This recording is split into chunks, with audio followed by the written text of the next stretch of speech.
Frutos de la Santa Comunión. El hombre nace herido, pero es curado por los sacramentos. Después del pecado original cometido por Adán, los hombres quedaron separados de Dios, perdiendo su gracia. Quedaron también heridos en su cuerpo y en su alma. El cuerpo está sometido a 1000 enfermedades y finalmente a la muerte. Las pasiones, que son energías buenas, pero ciegas, no obedecen más a la voluntad. Nuestra inteligencia herida no ve fácilmente la verdad y cae en muchos errores. Nuestra voluntad está inclinada al mal y al egocentrismo.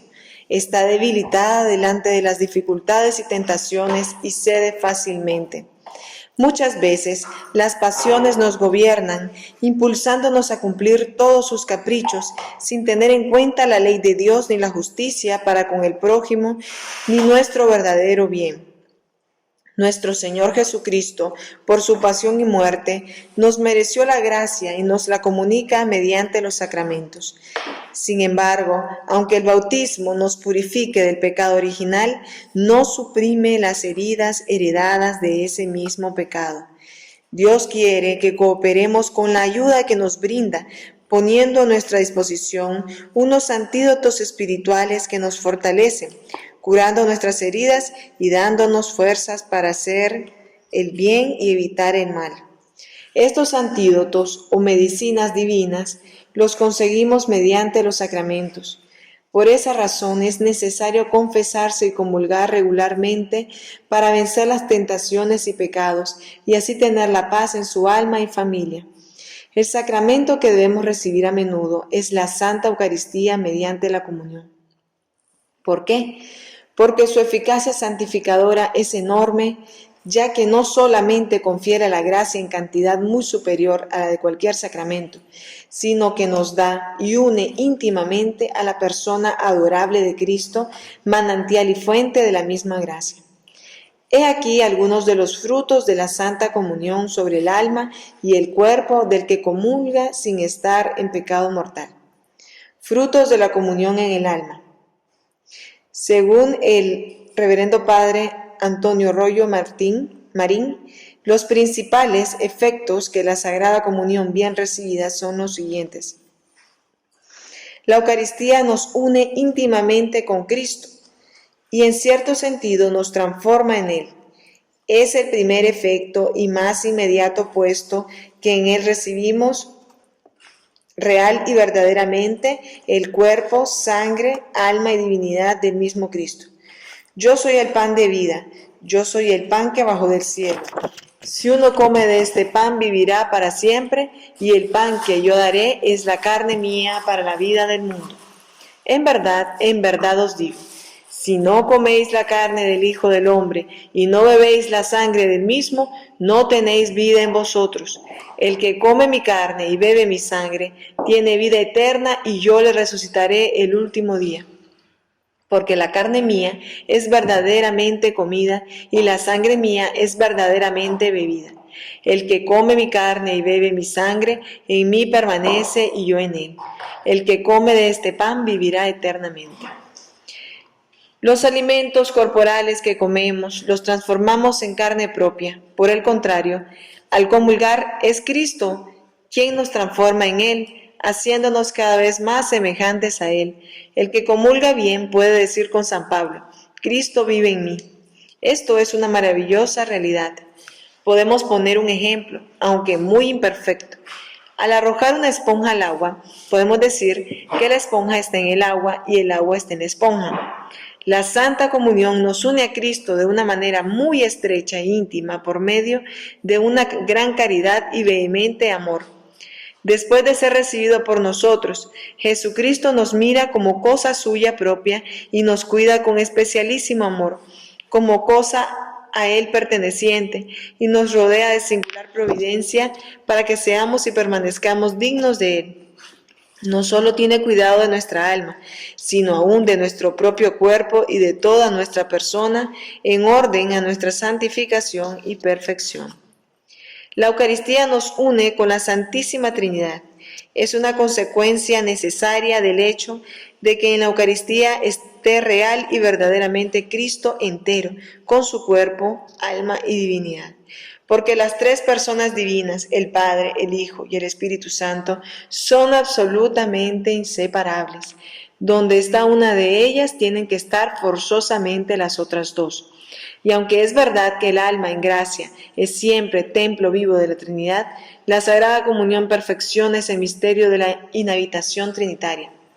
Así como el Padre que me ha enviado vive y yo vivo por el Padre, así quien me come vivirá por mí, dice nuestro Señor. La Eucaristía aumenta la gracia santificante al darnos la gracia sacramental que alimenta, conforta y vigoriza nuestra vida sobrenatural. La Eucaristía aumenta la fe, la esperanza y sobre todo la caridad. Aumenta la fe por el acto de fe que hacemos al recibir a Cristo en el sacramento. Aumenta la esperanza porque la Eucaristía es prenda y garantía de la gloria y de la vida eterna. Aumenta sobre todo la caridad según aquello de San Pablo. La caridad de Cristo nos apremia, ya que la comunión nos une a Cristo. Es la caridad para con Dios y con el prójimo, una caridad no solo afectiva, sino efectiva. Nos hace amar a Dios y al prójimo realmente. De este modo, la Eucaristía es vínculo de caridad que une los diversos miembros de toda la familia cristiana, a los pobres y a los ricos, a los sabios y a los ignorantes en la misma santa mesa. Une a todos los pueblos de la cristiandad. Aumenta, finalmente, todas las demás virtudes infusas, que son la prudencia, la justicia, la fortaleza y la templanza, y los dones del Espíritu Santo, que son la sabiduría, el entendimiento, la ciencia, el consejo, la fortaleza, la piedad y el santo temor de Dios. Desde luego, la Sagrada Comunión tiene una eficacia santificadora incomparable, ya que la santidad consiste propiamente en el desarrollo y crecimiento perfecto de la gracia y de las virtudes infusas en nuestra alma. La Eucaristía borra los pecados veniales. La comunión, siendo un alimento divino, repara las fuerzas del alma perdidas por los pecados veniales. La comunión excita el acto de caridad y la caridad actual destruye los pecados veniales que son un enfriamiento de la caridad, como el calor destruye el frío. Como el alimento es necesario para restaurar las fuerzas del cuerpo cada día, así la comunión es necesaria para restaurar las fuerzas del alma perdidas por la concupiscencia mediante los pecados veniales que disminuyen el fervor de la caridad. La Eucaristía perdona indirectamente la pena temporal debida por los pecados. Es decir, mientras más somos fervorosos, más recibimos perdón de nuestro purgatorio. La cantidad de la pena remitida estará en proporción con el grado de fervor y devoción al recibir la Eucaristía. La Eucaristía preserva de los pecados futuros, sobre todo de los pecados de deshonestidad, por la pureza y castidad de la carne y sangre de Cristo que comunica su virtud, su fuerza al que las recibe. La comunión robustece las fuerzas del alma contra las malas inclinaciones de la naturaleza y nos preserva de los asaltos del demonio al aplicarnos los efectos de la pasión de Cristo, por la que fue el vencido. Dice Santo Tomás de Aquino: a un muchacho que había contraído el vicio de pecar, San Felipe Neri le aconsejó la comunión diaria. Él procuraba estar dispuesto para confesarle cuando quisiese y con la comunión diaria quitó al pobre joven su mal hábito deshonesto. La Eucaristía es prenda de la gloria futura. El mismo Cristo dijo: el que come mi carne y bebe mi sangre tiene la vida eterna y yo lo resucitaré el último día. El magisterio de la Iglesia lo afirmó en el Concilio de Trento. Quiso Cristo que la Eucaristía fuera prenda de nuestra futura gloria y perpetua felicidad. Efectos de la Eucaristía en el cuerpo. La Eucaristía, dignamente recibida, santifica, en cierto modo, el cuerpo mismo del que comulga. El Catecismo Romano del Concilio de Trento dice: la Eucaristía refrena también y reprime la misma concupiscencia de la carne, porque al encender en el alma el fuego de la caridad, mitiga los ardores sensuales de nuestro cuerpo. La Eucaristía confiere el derecho a la resurrección gloriosa de su cuerpo. El que come mi cuerpo y bebe mi sangre tiene la vida eterna, y yo le resucitaré el último día. Se trata de la resurrección gloriosa para la felicidad eterna. Conclusión. Comulgar es recibir a Dios, es recibir santificación y fuerza, paz y consuelo, fe, esperanza y caridad. Comulgar es hacerse cada vez más semejante a Cristo, imitando sus virtudes y reproduciendo en sí mismo la vida y comportamiento de Cristo. Comulgar es armarse de la fuerza de Dios contra los vicios y los demonios. Comulgar es ir sometiendo poco a poco el cuerpo al alma y ser libre de las esclavitudes de los vicios. Comulgar es tener paz en el alma y a su alrededor. Todos los santos han deseado recibir a menudo la divina Eucaristía. De ella han sacado su santidad y perfección. Dichosos los que comulgan cada día o al menos cada domingo con buena preparación y acción de gracias. Reflexiones acerca de la Sagrada Eucaristía.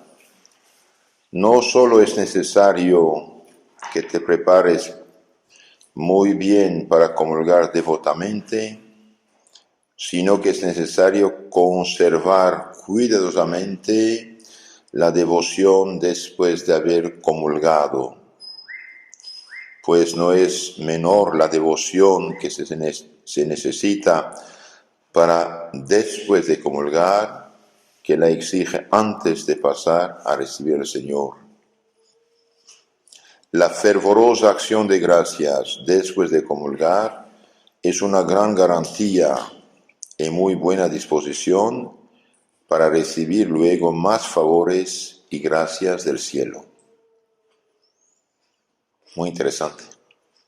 La fervorosa acción de gracias, agradecer, después de comulgar, es una gran garantía y muy buena disposición para recibir luego más favores y gracias del cielo.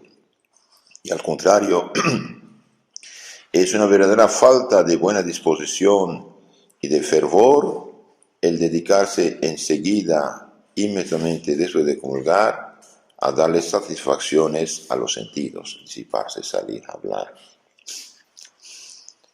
Después de comulgar, no te dediques a charlas, quédate unos minutos en comunicación con tu Dios. No se te olvide que en esos momentos tienes en tu corazón al que el cielo y la tierra no logran abarcar, 2 Corintios 2:6, y al que nadie podrá quitar si tú no quieres que se aleje.